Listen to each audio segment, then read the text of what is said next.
Welcome to another deep dive. Mhm. Today we're going to be looking at something kind of different. Oh. Yeah, so we're going to be exploring some excerpts from a Bible study lessons, Right. all about Seth and his descendants. Interesting. Yeah, and you might be thinking genealogies, isn't that just like a bunch of names, Yeah. begats, and all that stuff? Yeah. But trust me, this is way more interesting than it sounds. Right. We're talking Genesis chapters 4 and 5, Okay. right after the whole Cain and Abel tragedy. Right.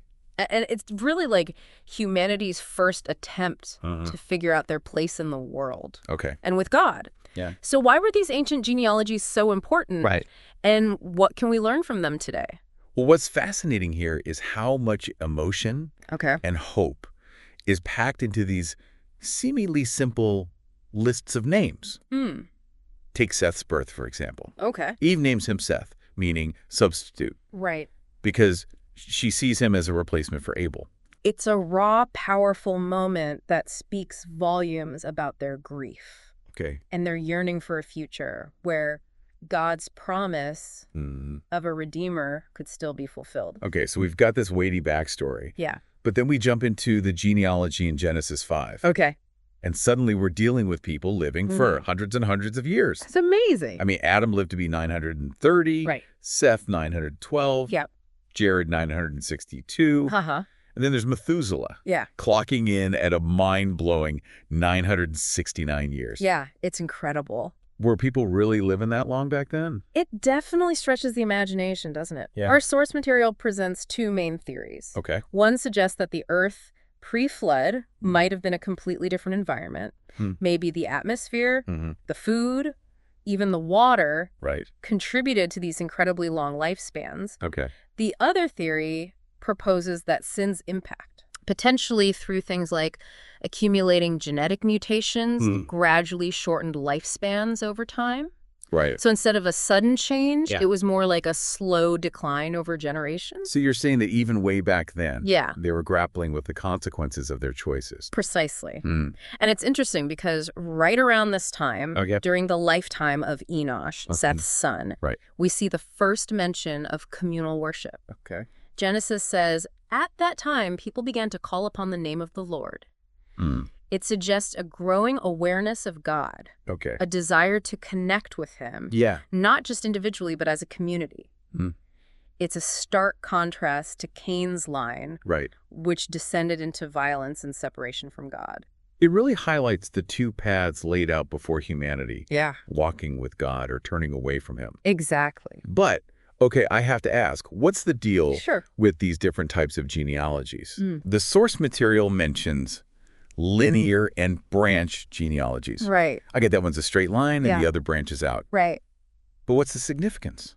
That's a great question. Yeah. Think of it like this. Okay. A linear genealogy, like the one we see from Adam to Noah, is like a laser beam focusing on a specific lineage. Okay. It traces a direct line of descent, Right. emphasizing the connection between key figures. The purpose there is likely to highlight the link between Noah and that initial promise of redemption given to Adam and Eve Right. way back in Genesis 3.15. Okay, so it's not just about who begat who. No. It's about connecting the dots Yeah. between significant figures in God's plan. Exactly. Okay. Now, branch genealogies, on the other hand, Yeah. they're like a wide-angle lens. Okay. They show us the broader family tree, highlighting the relationships between contemporaries and their families. Okay. It gives us a more panoramic view of the social dynamics at play. So if the linear genealogy is all about tracing that thread of redemption from Adam to Noah, what happens next? Right. I mean, Noah's story is pretty epic. Yeah. We've got the flood, the ark, the whole repopulation of the earth. It's huge. Does the genealogy play a role in that? Oh, absolutely. Okay. And this is where things get even more intriguing. All right. We need to talk about the debate surrounding open versus closed genealogies. Wait, hold on. Before we jump into that, Okay. I'm still stuck on those incredibly long lifespans. Right. I mean, if we're taking this genealogy at face value Yeah. and adding up those years, wouldn't that suggest a much shorter timeline Right. for human history than what we see in archaeology? That's a very astute observation. Okay. And it's one of the key pieces of evidence that leads some scholars to believe that Genesis 5 might actually be an open genealogy. A closed genealogy includes every single generation, giving us a precise timeline. But an open genealogy might intentionally omit generations for brevity or to emphasize specific connections. So you're saying there could be gaps in the family tree? Precisely. Missing links, so to speak. Exactly. Okay. And this theory is further supported by archaeological discoveries that point to a much older civilization than a strict, literal reading of Genesis 5 would allow for. Okay. So we might be dealing with a much longer timeline than we initially thought. Yeah. But how does this all tie into Noah and the flood? Well, if Genesis 5 is an open genealogy, it throws the traditional timeline out the window. Suddenly, the flood doesn't have to fit into a neat little box of 1,656 years after creation. It opens up a whole new realm of possibilities for understanding the chronology of events in those early chapters of Genesis. So we're dealing with potential gaps in the genealogy. Right. A longer timeline than we might have assumed. Yeah. And a cataclysmic event that reshaped the world. It's right. Where do we even begin to unpack all of this? I think the best place to start is by taking a closer look at Noah himself. Okay. What makes him such a pivotal figure, not just in the genealogy, but in the entire biblical narrative? All right, let's dive into that. Okay. Tell me more about this second Adam idea. Sure. Welcome back. Let's delve into why Noah is considered a second Adam. Okay. I'm all ears. Noah's story has always intrigued me, especially the whole chosen by God to build an ark thing, what made him so special. It seems like Noah, much like his ancestor Enoch, walked a path of righteousness in a world saturated with wickedness. Genesis paints a pretty bleak picture, saying that every intention of the thoughts of man's heart was only evil continually. Yeah, that wasn't a good time. But amidst this moral decay, Noah stood out. Okay. He was chosen not simply for his carpentry skills, but for his unwavering faith and obedience. So God was essentially hitting the reset button with the flood wiping the slate clean but giving humanity another shot through Noah. That's a powerful way to put it. Yeah. It's a reminder of the constant tension in the Bible between God's justice and his mercy. Yeah. The flood demonstrates the devastating consequences of sin, but also highlights God's faithfulness in preserving a line through which his redemptive plan could continue. That thread of redemption, again, connecting all the way back to Adam and Eve.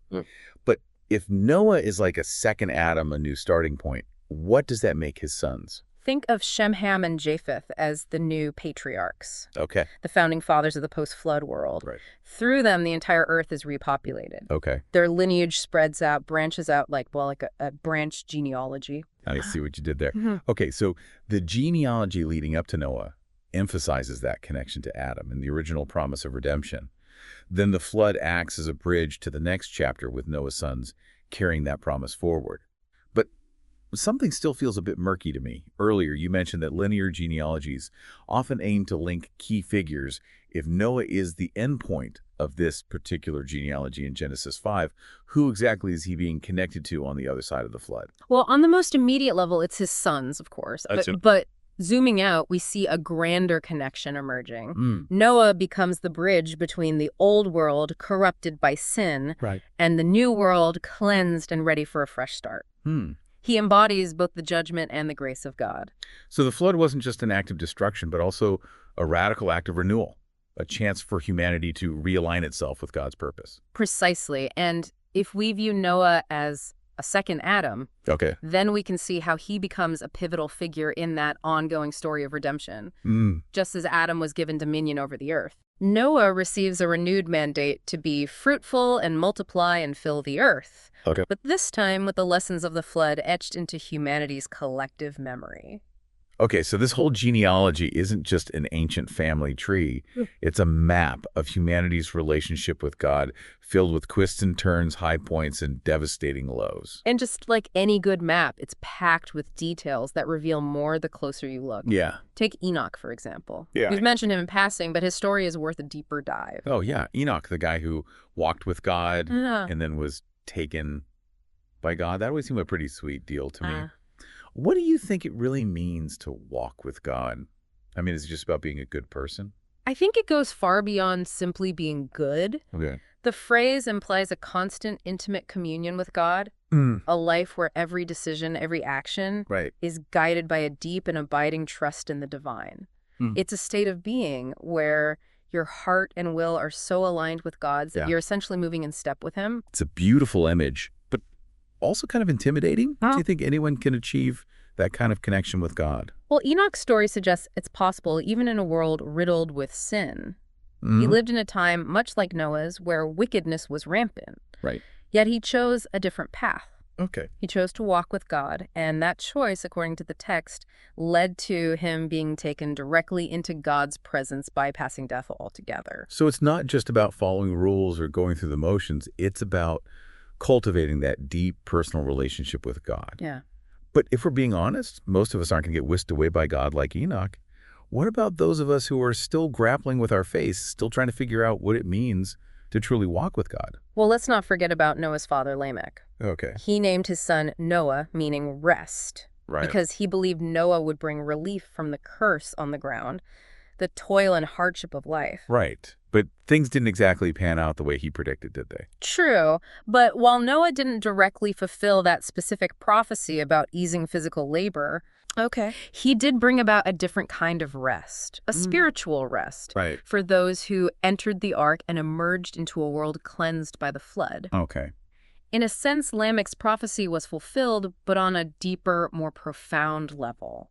I'm sensing a theme here, this idea of looking beyond the surface, digging deeper to uncover the layers of meaning woven into these stories. Exactly. And speaking of digging deeper, there's another fascinating detail about Lamech that often gets overlooked. Okay. Did you know that there are actually 2 Lamechs mentioned in Genesis? Wait, what? 2 Lamechs? Now I'm really confused. How do we even keep them straight? It's all about context. Okay. You see, there's a Lamech in Cain's line and a Lamech in Seth's line. Right.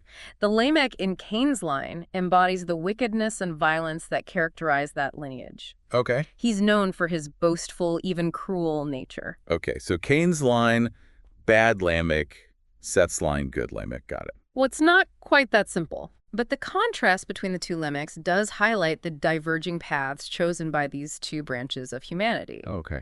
And it's even more intriguing when you consider that both genealogies also mention a man named Enoch. Hold on, we've got 2 Lamechs and now 2 Enochs. Is this some kind of biblical name recycling program? Not exactly, but it does raise some interesting questions. Yeah.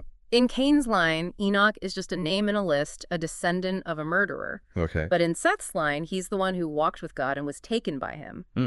The same name appearing in both lineages, but with radically different implications. Wow. So even within these seemingly simple lists of names, there's this deep theological message about the choices we make and the consequences that follow. It's not just about who your ancestors are, but about the paths you choose to walk. Exactly. And that brings us to a crucial question. What can we, living thousands of years later, learn from these ancient genealogies? That's a great question. I'm ready to dive into that. What's the takeaway for us?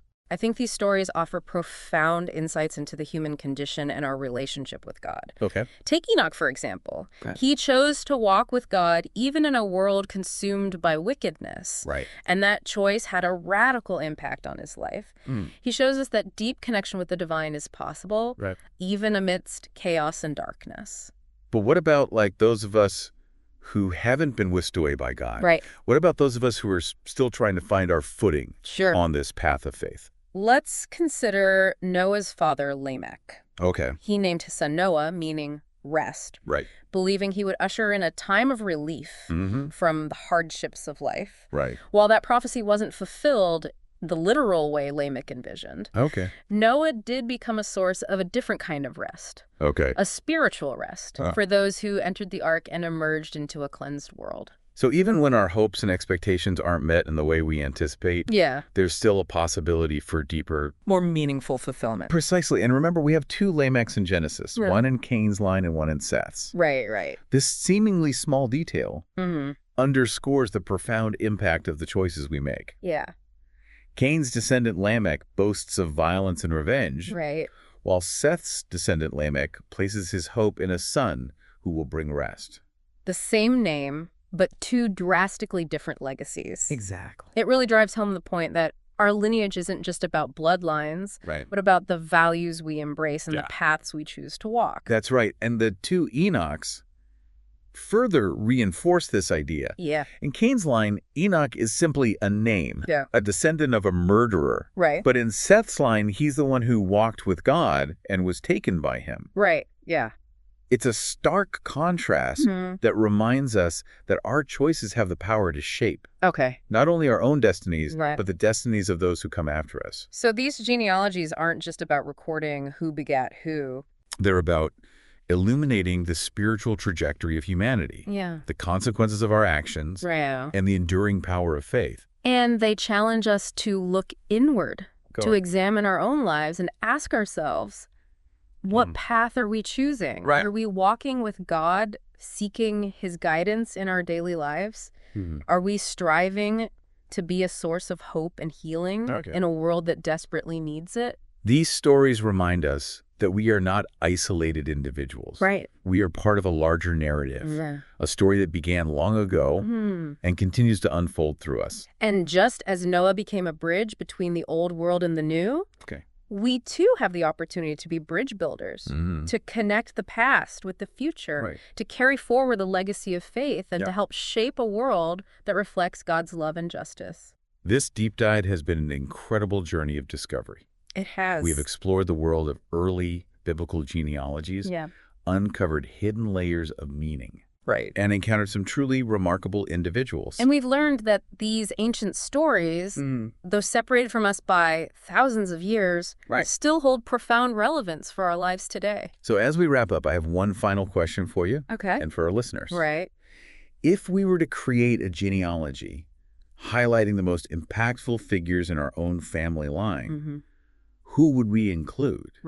What stories would their lives tell about our heritage and values? That's a powerful question to ponder. Yeah. It invites us to consider the legacy we've inherited and the legacy we are creating. Perhaps by exploring our own family histories, Yeah. we might discover surprising connections and uncover stories of faith, resilience, and hope that have been passed down through generations. And in doing so, we may find inspiration and guidance for our own journey of faith as we strive to walk with God and leave behind a legacy that honors him. Well, thank you for joining us on this deep dive into Seth and his descendants. It's been a pleasure. We encourage you to continue exploring. Yes. Keep questioning. Absolutely. And keep seeking the hidden treasures of wisdom and truth that are all around us.